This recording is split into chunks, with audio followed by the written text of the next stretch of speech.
I would ask that my remarks that I'm going to make now be placed in the record where we do the debate on the FDA bill.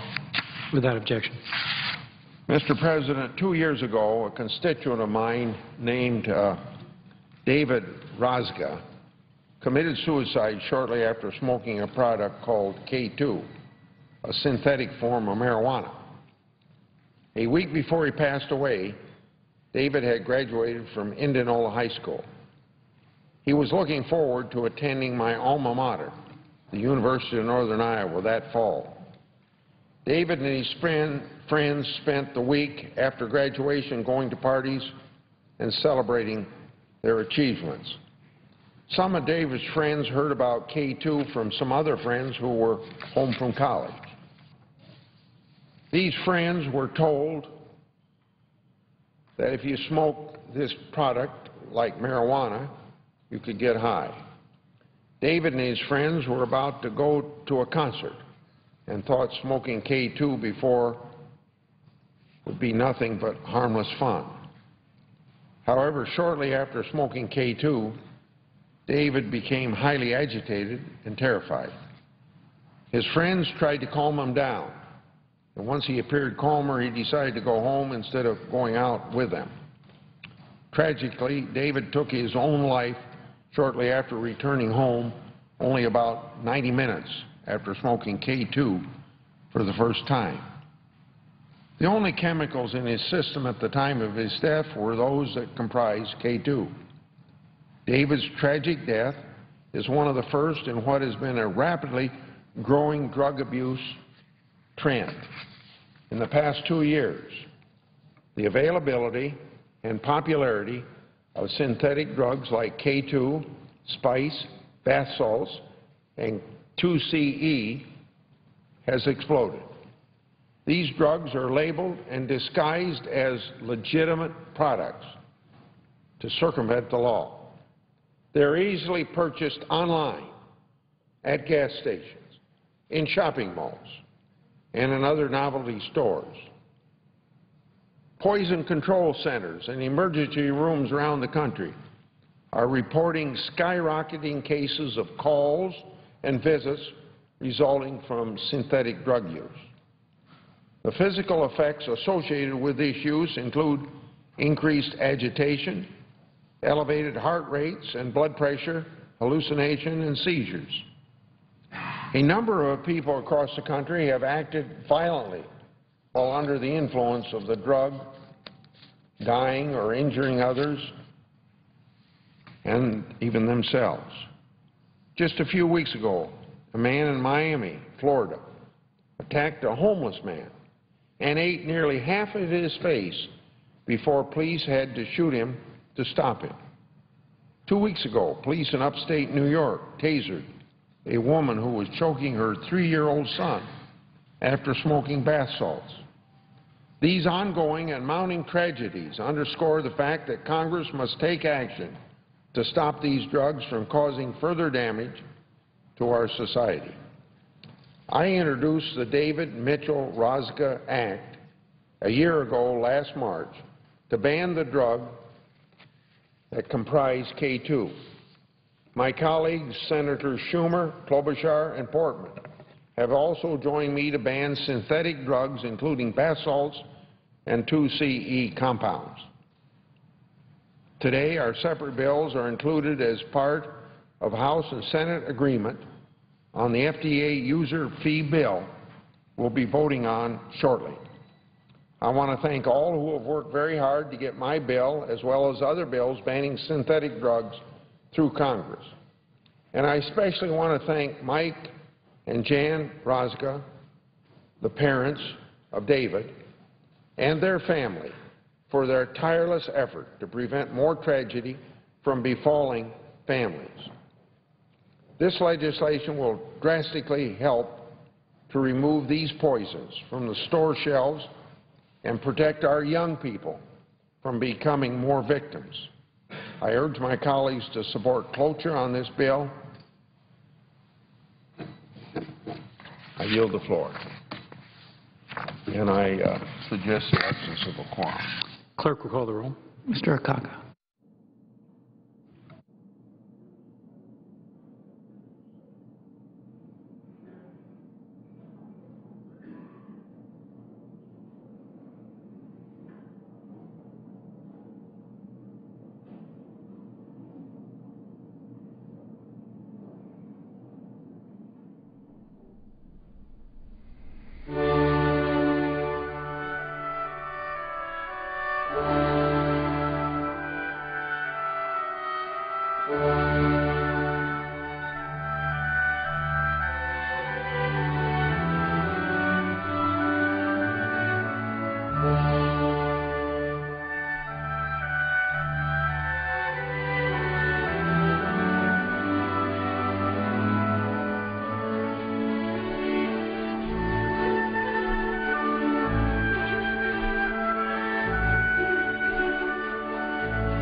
Mr. President, excuse me.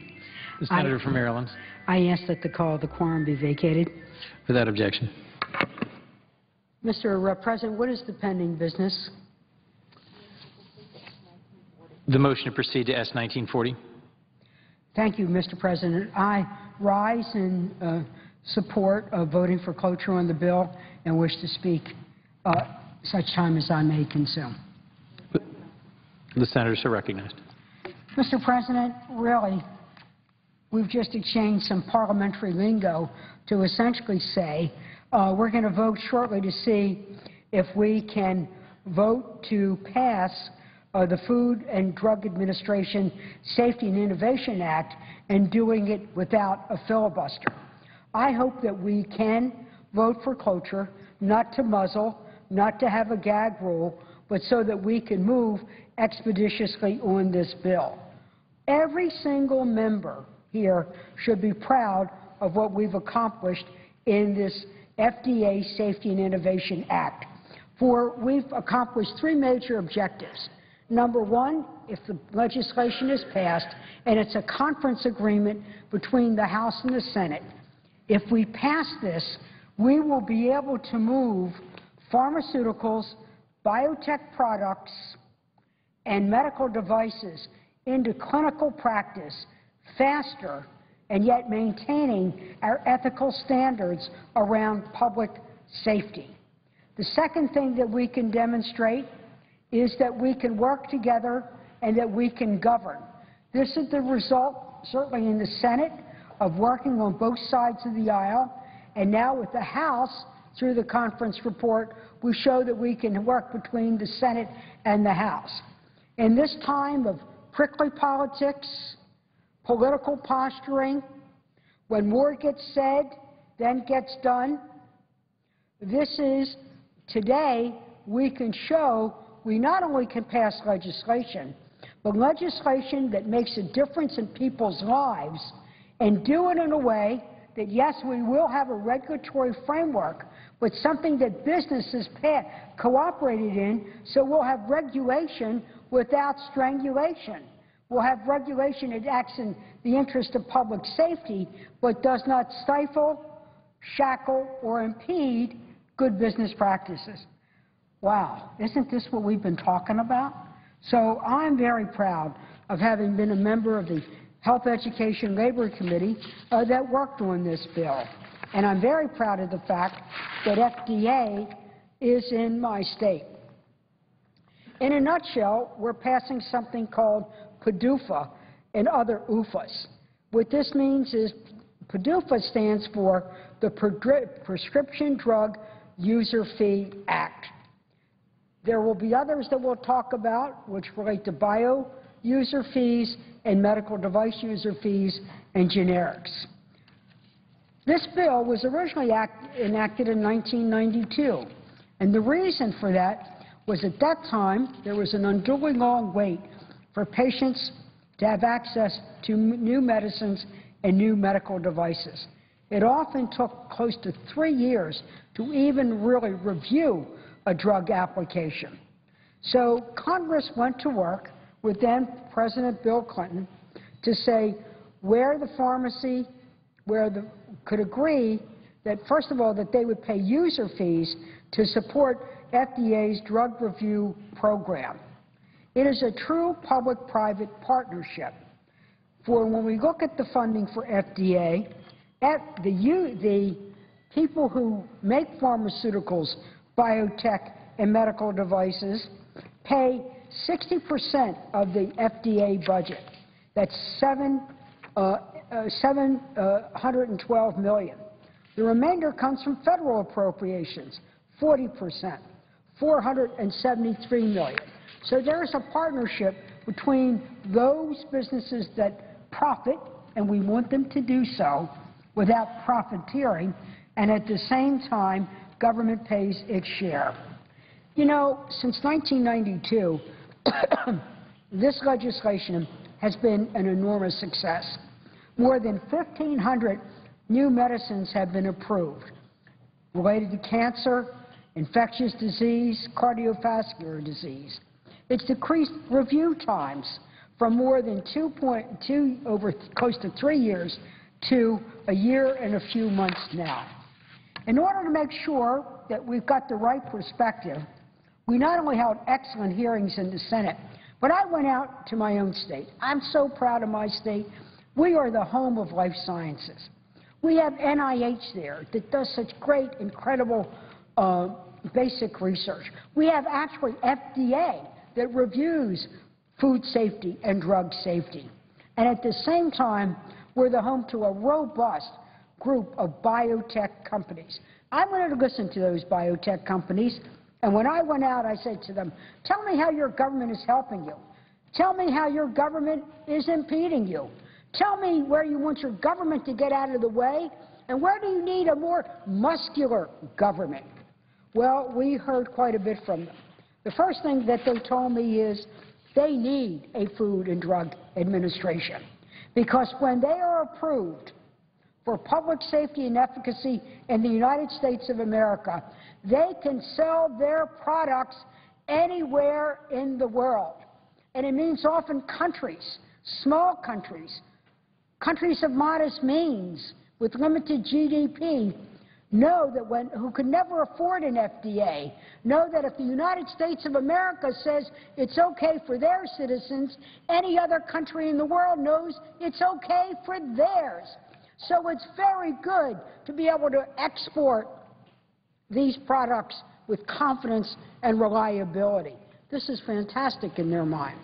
Second, they said they did need more help from FDA, not only to expedite, but they wanted better communication. They also needed to be able to incentivize development for those rare diseases that we often hear about, where there's small markets but big investment to achieve in it. They outlined the fact that they needed to be viewed not in an adversarial way, but a collaborative way. Well, thanks to business sitting down with FDA and business sitting down with members of Congress, we've been able to do exactly that. We've improved efficiency, predictability, the regulatory environment, at the same time insisting on safety and efficacy. This is going to be great for patients. Millions of Americans rely on drugs and biologics and on medical devices. If we're going to improve health care and rein in the cost of health care, we've got to use drugs, biotech products, and medical devices that improve lives and extend lives. If we fail to authorize this legislation, we're going to be in big trouble. How are we going to be in big trouble? Well, first of all, we will have to give notices to FDA that they're going to be laid off. That means we would have to send out notices in July telling 4,000 people, look, we know you're the best and the brightest, and we want you to have integrity as well as regulatory sensibility and a great deal of scientific confidence, but we couldn't get our act together, so you're going to be laid off? Hello. We want these people out there helping America be able to provide health care in a way that's safe and has efficacy. If we don't act, again, as I said, thousands of FDA people will be here. And it's not about government. If those people are laid off, it means every single drug that is now in the pipeline, its review process will come to a halt. So we're hurting patients, thousands of people who need either new drugs, new ways of helping them, whether it's for that dreaded C word like cancer or diabetes that takes so much of our national budget to manage chronic illness. And what about the breakthroughs on this epidemic of Alzheimer's that we have and autism?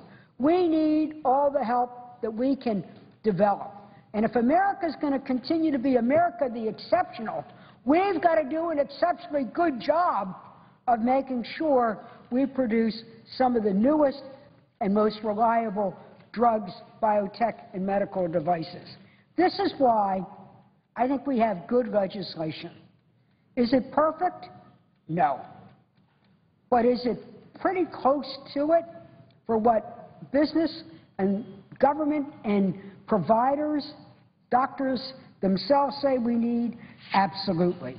So I urge my colleagues, really today, when we vote on this motion to proceed on, the cloture, that we really we have in mind, not are you a Democrat or Republican, that we don't make the perfect the enemy good. We think of all those people that we talk to every day in town hall meetings, out there with diners, that say, my little boy has leukemia. My mother has breast cancer. My dear father, who stood up for me, is facing the ravages of Alzheimer's. We need breakthroughs. We need help. And then for our private sector that really can go global and create jobs in this country and well-being in other countries around the world, we've got to be able to do it. And I'm also pleased that this bill combats drug shortages, improves the safety of the drug supply chain, and makes permanent those special considerations that require that children's needs are being met in both medical devices and prescriptions, either in terms of dosage or that which actually fits them. So, Mr. President, I'm going to come to the floor to lay this out. I'm very proud of FDA, and I'm very proud of the Congress, Senator Harkin and Senator Enzi, who really pulled us together. We've got the right legislative framework. Now, let's act and do it in a way that we can all be proud of. Mr. President, I yield the floor and note the absence of a quorum. Clerk will call the roll. Mr. Akaka.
Taking a look at some of the tweets coming from members of Congress today as we're in this quorum call.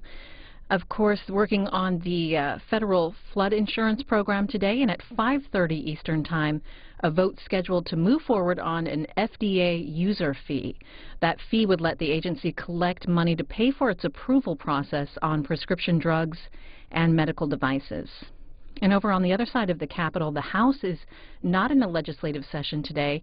They were in for a brief pro forma session, and they'll be back for legislative business tomorrow.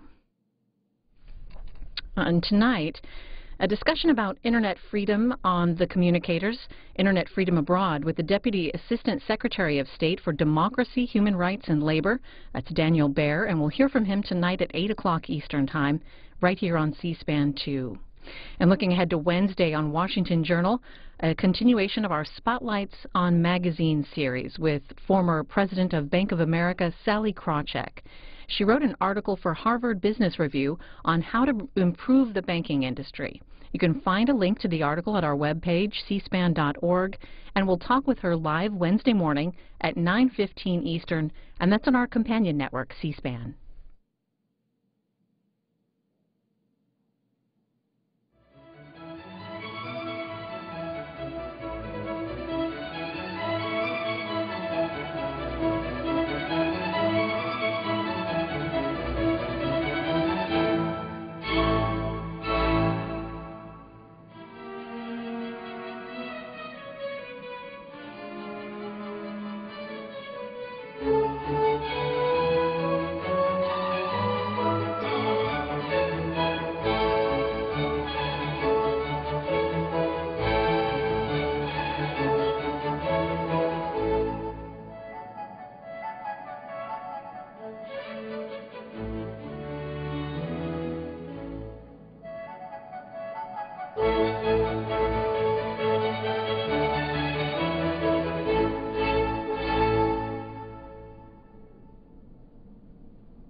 President.